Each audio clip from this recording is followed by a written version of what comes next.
मित्रों, दीपावली के पावन पर्व की आपको ढेरों शुभकामना।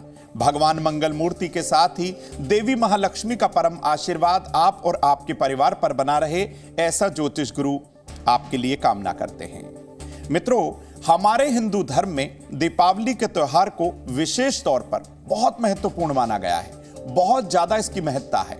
कार्तिक मास की अमावस्या तिथि पर महानिशा काल और स्थिर लग्न में, साथ ही प्रदोष काल में भगवान गणेश और देवी महालक्ष्मी की पूजा अर्चना की जाती है और दीपावली का ये जो पर्व है खूब धूमधाम से मनाया जाता है, जिससे संपूर्ण वर्ष हमारे घर में महालक्ष्मी की कृपा बनी रहे, धन धान्य की बरकत हो और परिवार के सभी लोग स्वस्थ रहें। इसी दिन भगवान श्री राम ने रावण पर विजय प्राप्त करके अयोध्या वापसी की थी। उन्हीं के आगमन की खुशी में यह प्रकाश का पर्व दीपावली के रूप में मनाया जाता है और आपस में खुशियां मनाई जाती हैं, मिठाई का वितरण किया जाता है और एक दूसरे को लोग उपहार देते रहते हैं। इस साल कार्तिक अमावस्या की जो तिथि है 12 नवंबर 2023 को दोपहर 2:43 पर शुरू होगी और 13 नवंबर 2023 दोपहर 2:56 पर समाप्त होगी। अब दीपावली की अमावस्या तिथि, क्योंकि प्रदोष काल में दीपावली मनाई जाती है, तो भाई प्रदोष काल और स्थिर लग्न में ही भगवान गणेश, देवी लक्ष्मी की पूजा अर्चना की जाएगी। इसीलिए 12 नवंबर 2023 को यह शुभ मुहूर्त बन रहा है। ऐसे में 12 नवंबर 2023 दिन रविवार को ही दीपावली का पावन पर्व मनाना सर्वश्रेष्ठ होगा। मित्रों, आपने दीपावली की पूजा अर्चना की तैयारी की होगी, लेकिन अब आपको बता दें कि आप विशेष पूजा अर्चना कैसे कर सकते हैं। अगर आपको व्रत विधान के बारे में नहीं पता है, आपको दीपावली की पूजा नहीं आती, बिल्कुल ना घबराइए। आपको वो सरल और आसान विधि बताते हैं जिससे भगवान गणेश के साथ ही देवी लक्ष्मी अपना आशीर्वाद आपको अवश्य देंगी।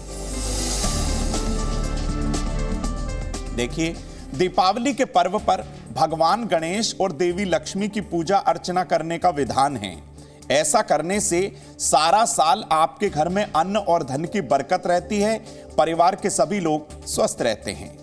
लेकिन आपको बता दें मित्रों, अपने घर की पूर्व या उत्तर दिशा में ही आपको ये पूजा अर्चना करनी है। कैसे ये विधान रहेगा? अपने घर की उत्तर या पूर्व दिशा को सबसे पहले आप साफ कर लीजिए। उसके बाद इस स्थान को गंगा जल से भी आप जरूर शुद्ध करिएगा। वहां पर एक साफ लकड़ी का पटरा लीजिए। वह लकड़ी का पटरा टूटा हुआ ना हो, इस बात का आप ध्यान रखें। 1.25 मीटर लाल या सुनहरी या फिर पीले रंग का वस्त्र आप वहां पर बिछाएं। भगवान गणेश के श्री विग्रह को, उनकी फोटो को, उनकी मूर्त को आप वहां स्थापित करिए। देवी लक्ष्मी को वहां स्थापित करिए। कुबेर आदि सभी देवी देवताओं का चित्र आप वहां पर स्थापित कर लीजिए। अब उनके सामने आप एक कलश भरकर रखेंगे। कलश के ऊपर आपको एक नारियल रखना होगा, कलावा या फिर लाल वस्त्र लपेटकर। अब रोली, मौली, चावल, लाल चंदन, पीला चंदन, धूप दीप, लाल गुलाब के फूल, कमल का फूल और सफेद मिठाई विशेष तौर पर आप एकत्रित करके सारी सामग्री भगवान गणेश और देवी लक्ष्मी को अर्पित कर दीजिए। लेकिन सबसे पहले आप देवी देवताओं को शुद्ध जल का छींटा देंगे। उनके सामने सारी मिठाई आप रख दीजिए, संपूर्ण सामग्री रख दीजिए। रोली और चंदन का सबसे पहले आप तिलक करेंगे। अब सबसे पहले भगवान गणेश को थोड़ी सी हरी दूर्वा आप अर्पित करेंगे। गुलाब के फूलों की माला उन्हें पहनाएंगे। मोदक यानी कि लड्डू उनके सामने रखेंगे और ठीक इसी तरीके से देवी लक्ष्मी और भगवान कुबेर आदि सभी देवी देवताओं को लाल गुलाब के पुष्प या माला आप अर्पित कर दीजिए।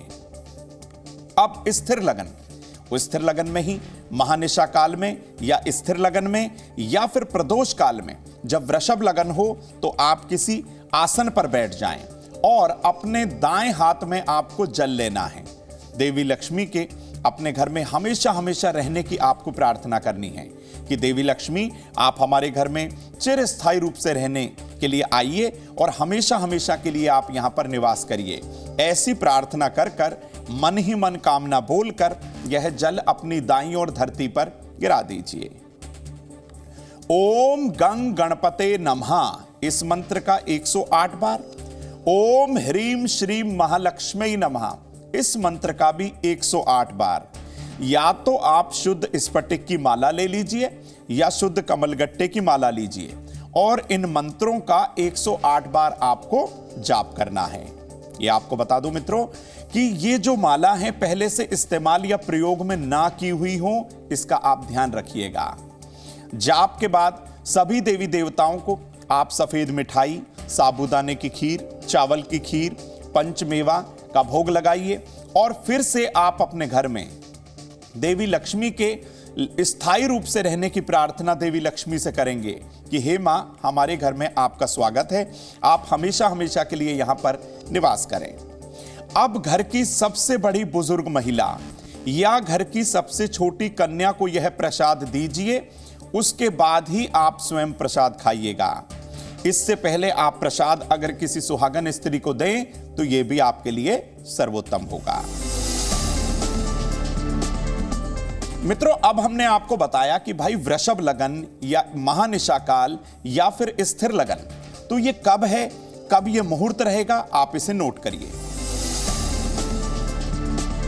देखिए, जो लोग व्यापारी हैं, अपना व्यापार करते हैं, चाहे वो छोटा व्यापार हो, छोटी दुकान हो या फिर बड़ा गोडाउन या फिर बात करें फैक्ट्री की, जो व्यापार से जुड़े हुए व्यापारी वर्ग हैं, उनकी पूजा का जो समय रहेगा वो कुंभ लगन में रहेगा।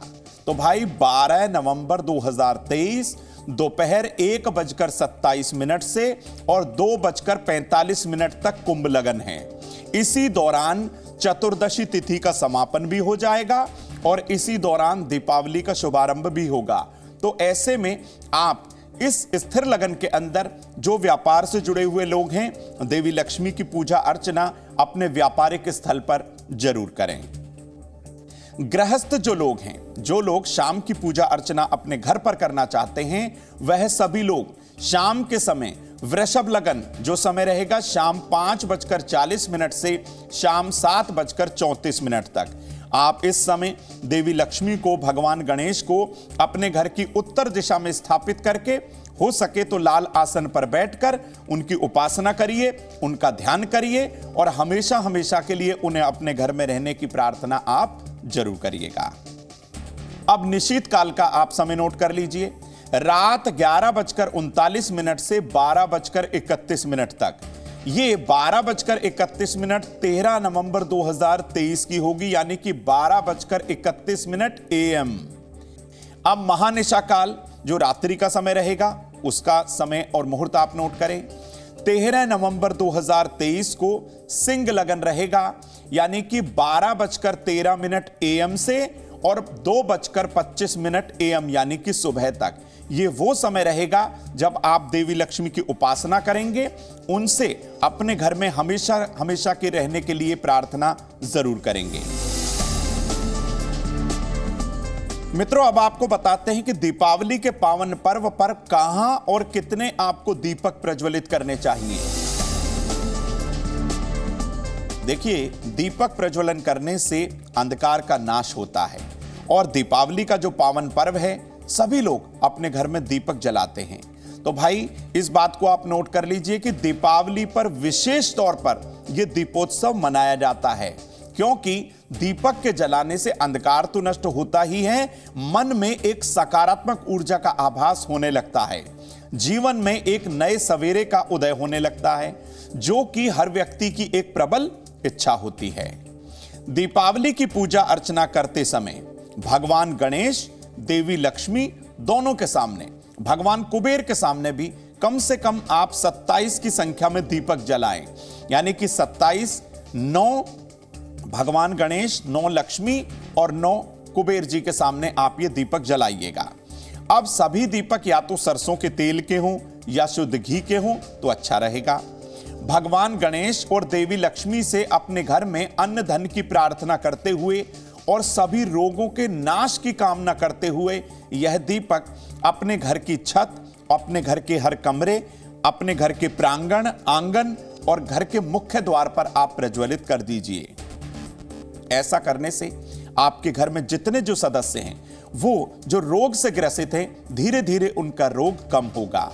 रोग में आराम महसूस करेंगे, दवा सही समय पर काम करने लग जाएगी और इसी के साथ ही घर में अन्न और धन की बरकत होगी। अपने घर में नकारात्मक ऊर्जा के प्रवेश को रोकने के लिए घर के मुख्य द्वार के दोनों ओर आप सरसों के तेल का एक चौमुखा दीपक जला दीजिए। लेकिन एक बात का आपको ध्यान रखना होगा कि चौमुखा दीपक जब आप अपने घर के मुख्य द्वार पर जलाएं, या तो सप्तधान्य 7 अनाज या साबुत चावल की ढेरी पर ही आप ये दीपक रखिएगा। कहते हैं अगर आप दीपक चावल या अन्न की ढेरी पर रखते हैं तो इससे दरिद्रता का नाश होता है और दीपक जलाने वाला व्यक्ति हमेशा स्वस्थ रहता है। अपनी कुंडली के तमाम दोषों को खत्म करने के लिए, विशेष तौर पर पितृदोष के शमन के लिए, सरसों के तेल और घी का एक दीपक आप पीपल के वृक्ष और वट वृक्ष की जड़ के पास जरूर जलाएं। ऐसा करने से पितृदोष शांत होगा। भगवान शिव के साथ ही शनिदेव और महालक्ष्मी की कृपा आप पर अवश्य होगी। एक सफेद दोने में आपको 5 प्रकार की मिठाई भी वहां पर रखनी होगी। ऐसा करने से आपके पितरों की प्रसन्नता भी आपको जरूर मिलेगी। जी न्यूज़।